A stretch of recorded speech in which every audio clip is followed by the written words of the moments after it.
Hello, everybody. Thank you for joining us. You're watching the HEA 2023 annual online conference. In just a moment, I'll be speaking with Kerry from Creating Functional Families. We have a session today on empowering parents. But first, this session is brought to you by Gold Star Rewards. That's GOAL, as in goldstarrewards.com. They provide a tool for goal setting, tracking and rewarding to motivate your child for success. They do offer a 4-week free trial as well. Hop over to our expo page. You can see their social links there, their website link, and they're at goldstarrewards.com. So thank you for sponsoring this session today. So welcome, Kerry. Thank you so much for being part of our online conference. Oh, thanks for having me. It's an honour. Thank you. So just for a start, let us know what you do. Yeah, look, absolutely. I find it incredible that Gold Star Rewards are actually sponsoring this, because I think in some senses I'm almost giving Gold Star Rewards to parents. I do a lot about empowering parents and giving parents the confidence and the skills to basically cope with the children of today's world. And so, yes, I'm always praising parents. I'm always showing them how they can do things a little better, and just helping them over the bumps. So to be talking about homeschooling is just sensational, because that's another set of skills that's required again for parents. Yeah. And often some of us, like I know when I first started, I had this, homeschooling, I can do that. But then when it came to crunch time, I was like, oh my God, I can't do this. Well, it does. I think people, myself included, I homeschooled my last son for many years. And I was under the impression that, it'll be great. We'll condense a 6-hour day into 4 hours, and we'll be able to have that balance, have that life. But I was exactly the same. It was a bit of a shock, because you do have to, really rely on being part school teacher, part parent, and that's just those skills. But then when you think about, you see your child in a new light, your child sees you in a new light, and there's a whole bunch of I guess you could say scenarios that you just have to get through. And I certainly found that we all do it. We're all incredible, but it's for some of us it's a harder journey when you're trying to do it on your own. Yeah. For sure. So how, in that homeschooling setting, what's some of the things that parents can do to help themselves through that transition as well, or through that whole process? Great question. I think the very first thing, Lynn, is they just have to relax and not be too hard on themselves. I find especially mums, if mums are predominantly the homeschoolers, we expect ourselves to be perfect at everything straight away. We expect ourselves to be, well planned, well versed, be able to cope with everything. And sometimes I just say, you got to take the red cape off, and you just got to stop trying to be superwoman, because you do need a balance. You need a balance for yourself, because you want to be have the best attitude for the day. You want to be in a great mood. You want to be, having lots of energy and just being really, really positive. Particularly if you have children who aren't that way, you have to be their guiding light. But at the end of the day, you also have to look after yourself, and you have to take that time to make sure that be very mindful that you are in that space, and you are basically, because let's face it, you are the influencer. You have to have a lot of persuasion skills. And if you're not comfortable, then that's certainly going to transfer into the classroom. Yeah, so true. There's so much of homeschooling that's not just delivering an academic lesson. Oh, absolutely.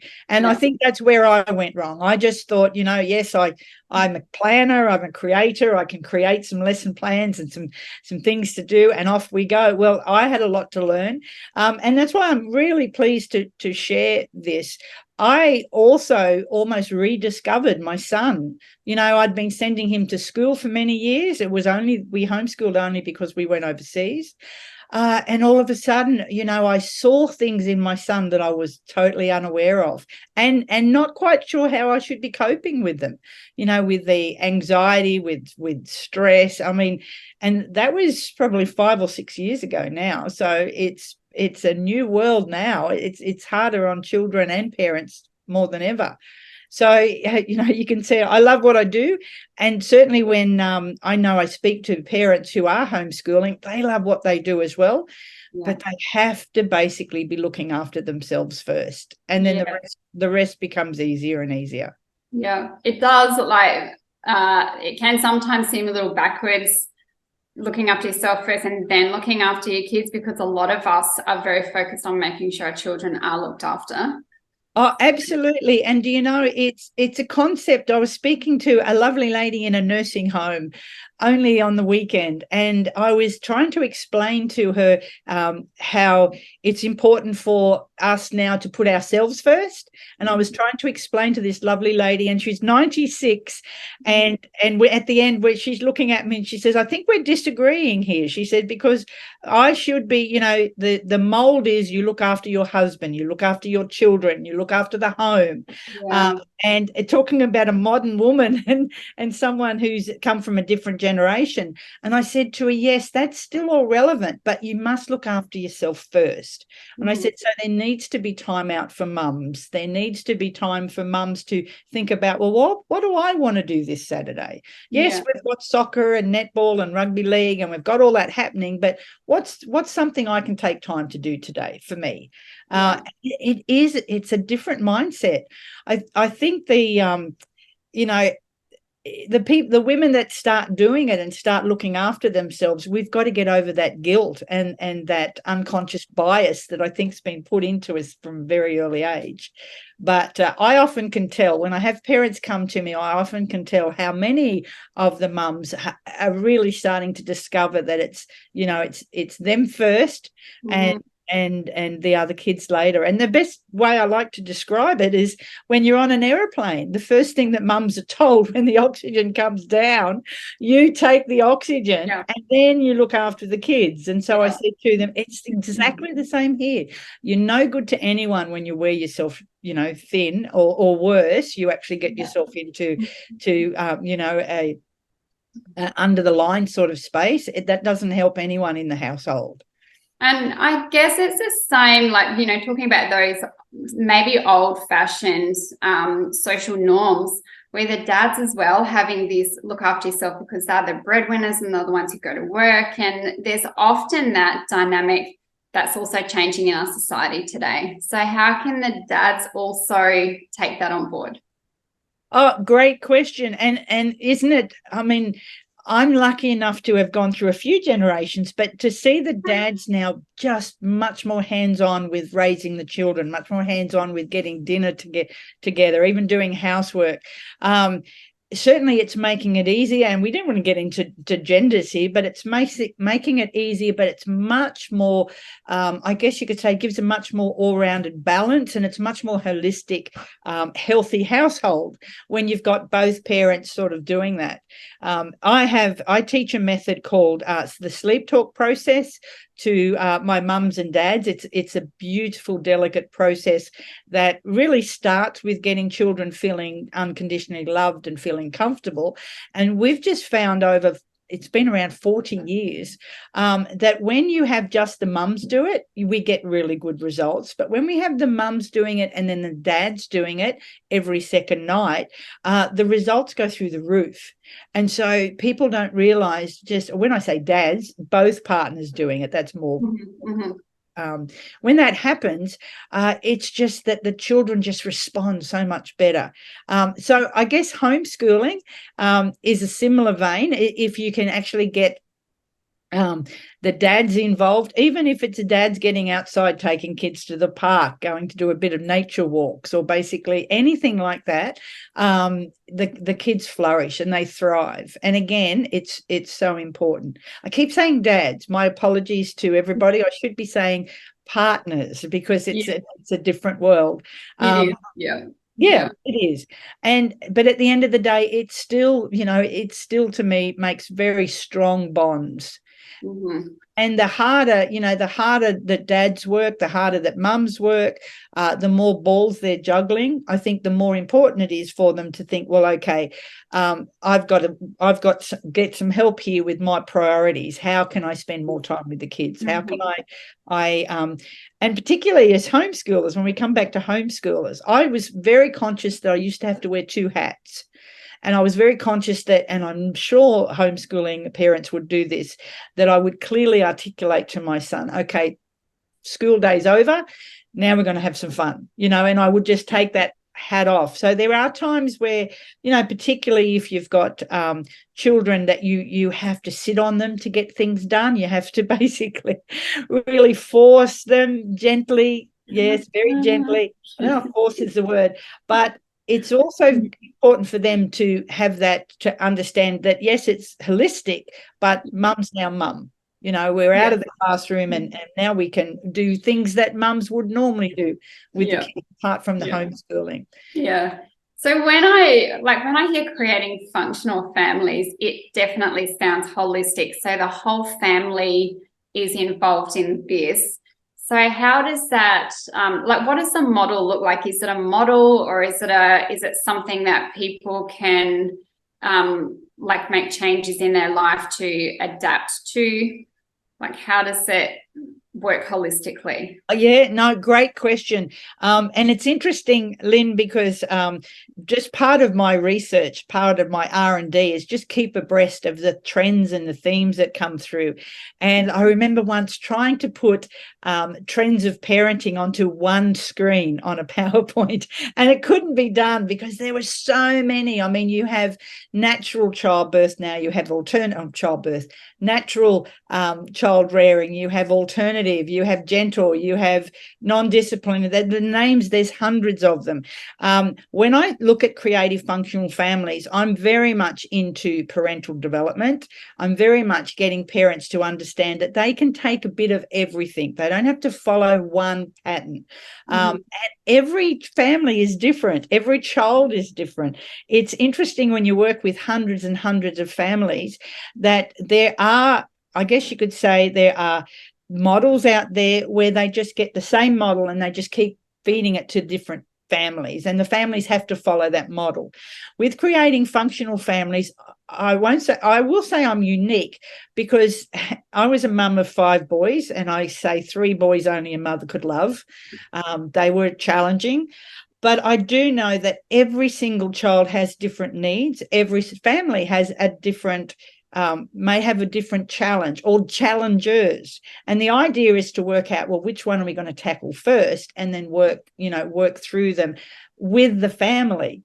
So when it says creative functional families, I probably always start with the sleep talk process. I think it's a beautiful process to teach unconditional love.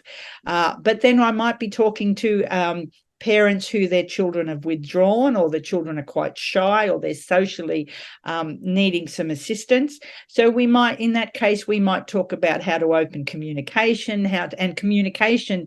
There's so many different streams of communication, but communication for a parent who's lost touch with their child has to be handled gently, and it has to be basically very much, I guess you could say, I become their guide. We just do it one step at a time. As things start to mend and as bonds start to get better, we start talking about quality time. We might start talking about, and I mentioned this earlier to you, sometimes parents have so many stresses from work, so many stresses in the home, that it could be financial, it could be addictions, it could be any of these. I call them the white elephants in the room. They are affecting the family. And again, every family is different. So it's almost like we have all these skills available, but we just don't put them, into a package and say, here it all is. We take it one step at a time. Yeah. So often when I have clients come to me, they're with me for 3 months. They might be with me for 6 months. Sometimes they're 12 months. It just really depends on the scope of what they want to improve. And ultimately, I do a lot of talking, Lynn, I'm sorry. Ultimately, my aim is to get them from red parents, which are normally very stressed, very anxious parents, parents that are very scared about what's the future holds for their children, to what I call my green parents, which are just enjoying parental bliss, just knowing that they've put the resilience and they've put the happiness, their children are happy. It's not all going to be parental bliss, but they know whatever curveballs come their way, they can cope. They have the skills. And so basically, I might have parents who just want their children to be happier, or I have clients who their children are just about to be taken off them from social services because they've got lots and lots of challenges. And it's a great vocation to have. I feel like I say I have 5 boys, but in actual fact, I have thousands of children, thousands of families that I'm helping along the way. Yeah. So often then it sounds like people will come to you because they're having some kind of a challenge, and then it's just unpacking where the root cause of it is, or if there are other factors. No, absolutely. And certainly when we go back to when I said my eyes were open to my son when I started homeschooling, he was, as far as I knew, he was going fine at school. And it was only when I went into the school and was picking up his books and the final time with his teacher, she said to me, now you realize he's 18 months behind in maths. And I said to her, no, I've been going to parent-teacher meetings. How is he 18 months behind? Oh, she said, all the kids are about the same. Now, I'm not knocking school, but I thought as a parent, I had no idea. And so that was my first big hurdle. I thought, wow, well, I've got to get him up to speed. But, I realized when working with them that, some children have very limited concentration and very limited focus. I saw my son certainly struggling with a learning disability that I wasn't even aware of. And many parents, when they go into homeschooling, find the same. All of a sudden you've got behavior issues that, you've thought, well, he's always been pretty good at home. But, they meet resistance, and I certainly met resistance. And as I said, my son was very athletic. He wanted to be outside. He could play soccer. He could do all these amazing things. Get him into a classroom and sit him down and try to get him to actually articulate, English or maths. And all of a sudden I saw a new child. I saw someone that had very low confidence and really low self-esteem. He'd almost been, I guess you could say, been told that he was not good at certain subjects, and so therefore he was always never going to be any good. And again, these are skills that parents who are homeschooling I know would go through every day. But at the beginning, it's like, whoa, what have I let myself in for? And again, I love the fact that when we actually see this child in a new light, that it's almost like, well, okay, now I can do something about it. That comes back to that parent can empower themselves. I felt empowered to the point where, yes, he's my child's now he's 20. He's actually just turned 22, so it was more than 5 years ago when I was homeschooling him. But he reads. He hated reading. He now reads, and there's nothing better that you can give your children, than just get them back to where they need to be and let them thrive. And that's really, I imagine, why most people are homeschooling.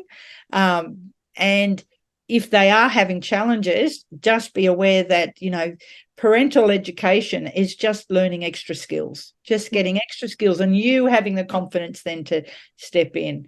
I always laugh because often, parents say to me, oh, my son, even preschoolers have complete control over me.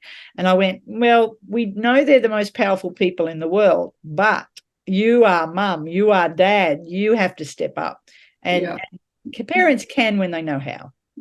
So by then, it has this knock-on effect then as well. You're empowering the parents, who in turn then are empowering their own children as well. And there's this, it sounds just like a lovely working together kind of a environment. Well, it does. And I'll be quite honest with you, we are in an environment that many of us, many parents, I find, just want someone else to deal with the problem. Let's just, whether it's medical, whether it's basically holistic, whether it's alternative, I'll I'll take my son or my daughter somewhere and someone will, look after them and make sure they're doing the best. But what people don't realize is there is a bond, and a trusting bond, that even if your children, you and your children are not there yet, they trust you more than they trust strangers. They certainly can let, I guess you can say, barriers come down. Even if you've got the most resistant, argumentative child, you and them basically have something that, they say professionals can build rapport, but nothing like a parent has. Yeah. So by you're empowering a parent, most definitely. I don't work with children at all, although I work through the parents to assist the children. It's getting the parents to get the skills. And Lynn, we're in an age now where many parents isolated, where many parents don't have grandparents, or the village. We all hear that it takes a village to raise a child. Well, we don't live in that era anymore. Although what I'm rapt about is when you have organisations such as yours, basically the parents have got a little bit of support to reach out to, and that's fantastic. It's really what I think what the whole world needs is to be part of. If parents could get together in small little tribes, they'd feel much more comfortable. But in saying that, I can remember my grandmother with basically, I was lucky enough that I remember I was having trouble feeding my child as a new mum, and she said, "Give him here." And zoop, all of a sudden over we went, and my grandma had no trouble feeding him because I was so anxious. I was nervous, I was worried, I was stressed, and that was just getting passed straight onto the baby. And so I saw this child just magically, become the perfect child in my nana's arms. And we are talking many years ago, but I thought to myself, there's got to be an energy that he's picking up on. It's got to be. And I remember her saying, "Go and have a cup of coffee. Get out of here. I'm fine." Yeah. And I think it's the same sort of thing if you don't have that background, particularly here in Australia where we don't.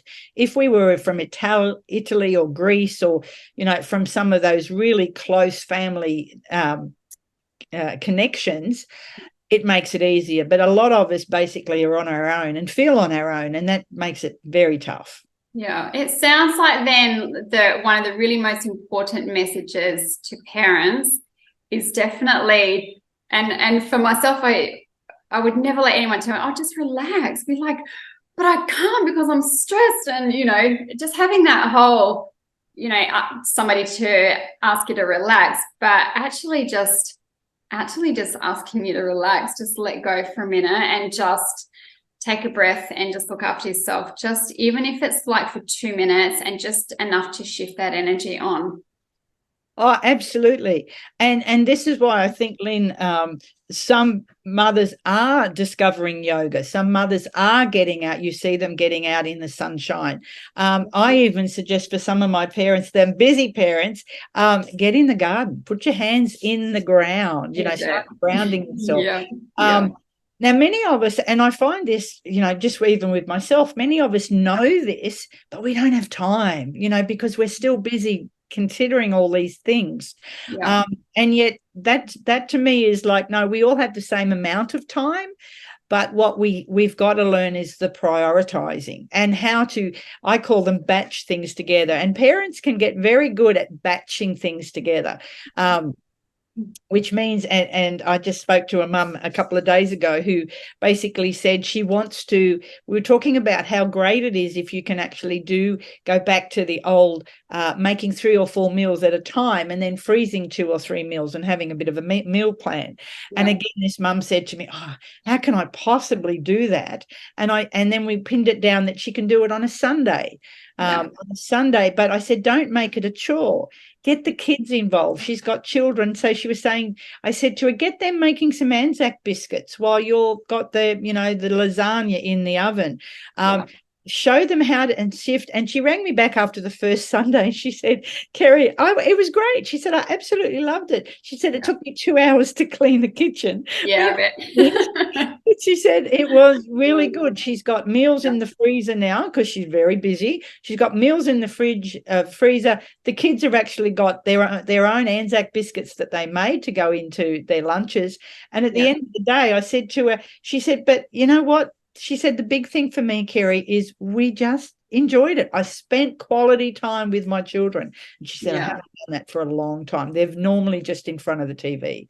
And they've asked to do it again. So you just got to learn to work out what fits, what batches.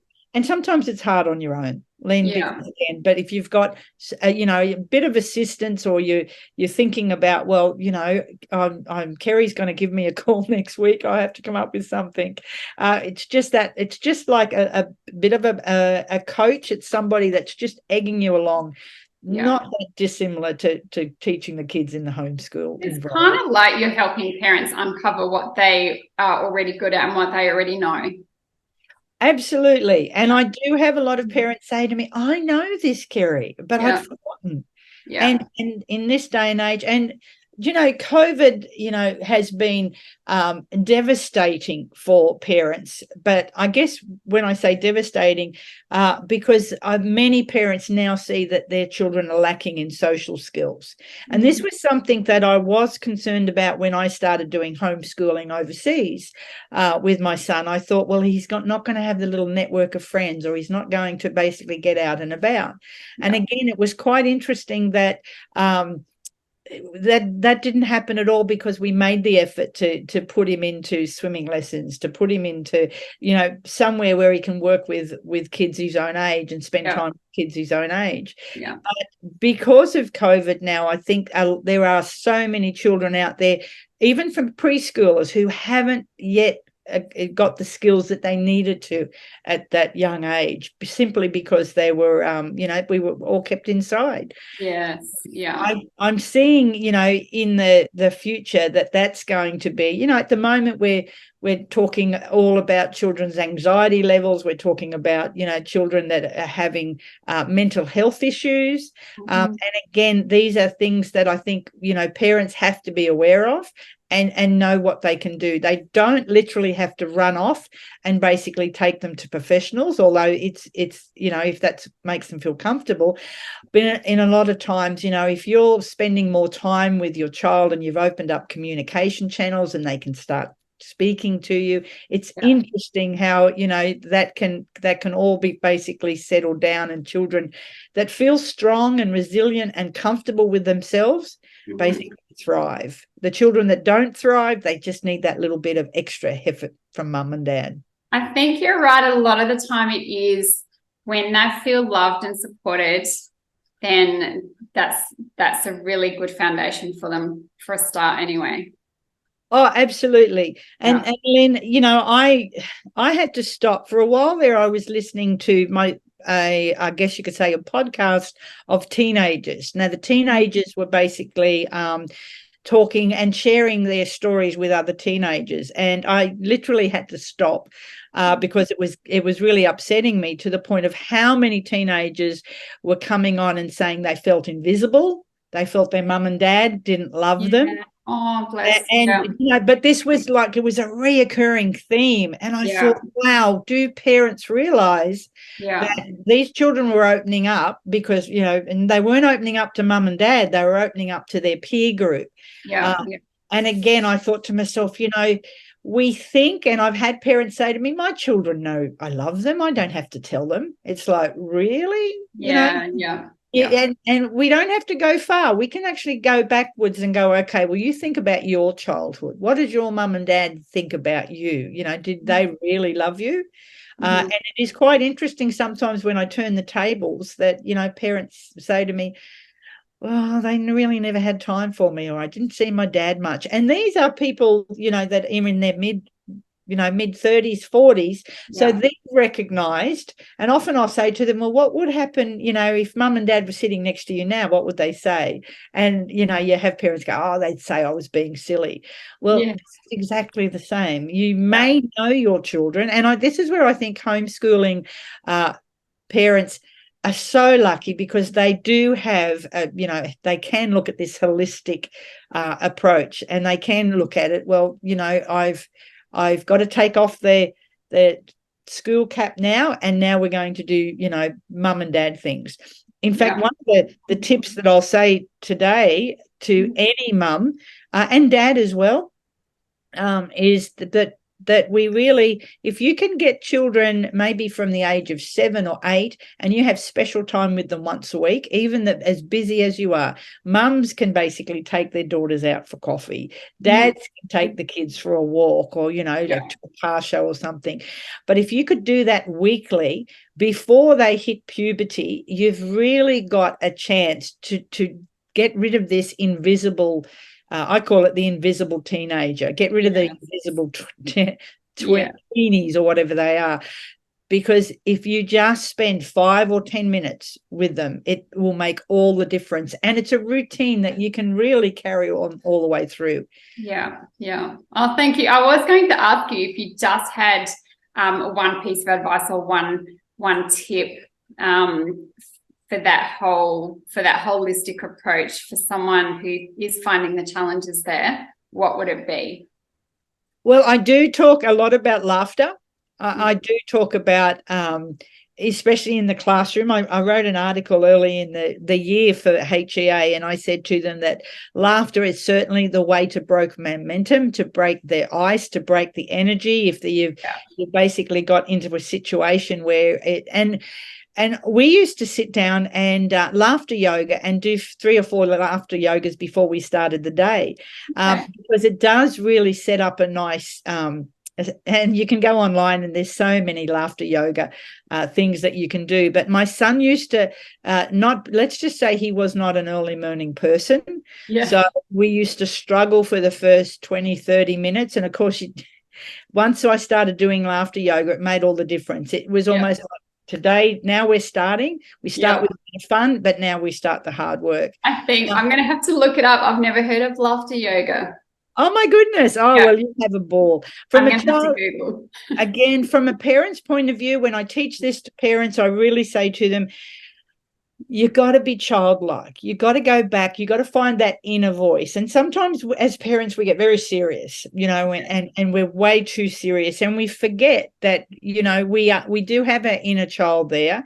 Yeah. If we loosen up, and again, it actually loosens us up. We get used to, we're not as tense. We're more relaxed. Children feel it. They can approach us. They feel more comfortable. It just sets you up for the day.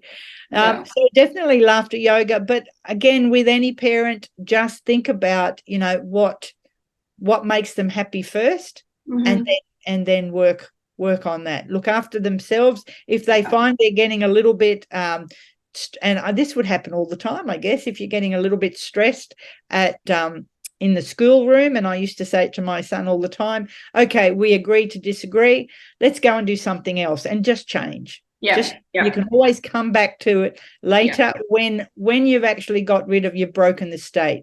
There's no good. And my son was very stubborn. So I just knew I was never going to break that stubbornness over a maths problem or something he was struggling with. Change the state. Sometimes we used to go out and just do a bit of laughter, sometimes make a bit of popcorn, come back in and try it with a different state. And it just clears the air. I love that, Kerry. Beautiful. Thank you. Thank you so much. If there's anyone who has any questions or want to know more about having that lovely empowered parent feeling, please hop into the Expo page. Actually, you'll find Kerry's details there. Also, Kerry, you do a coffee chat with parents, don't you? Oh, absolutely. And I do that because every situation is different, every family is different. So parents can go to my calendar, they can have 15 minutes chat with me. Yep. It's absolutely free. And I literally just say to them, you know, I hear where they're at, and if I can help them, then we go forward. Yep. If I can't help them, then at least I know that, and well, 9 times out of 10 I can help. Yep. But we can get something started for them, and it just makes them feel better, particularly if they need to vent. I'm quite used to hearing vents. Yeah, lovely. Well, thank you so much for your time. I love that you've been part of the conference today. And like I said, everyone, if you do have any questions, you can either contact us at HEA or contact Kerry. Kerry also does weekly webinars, so we'll have more information about that up on our website and our socials as well.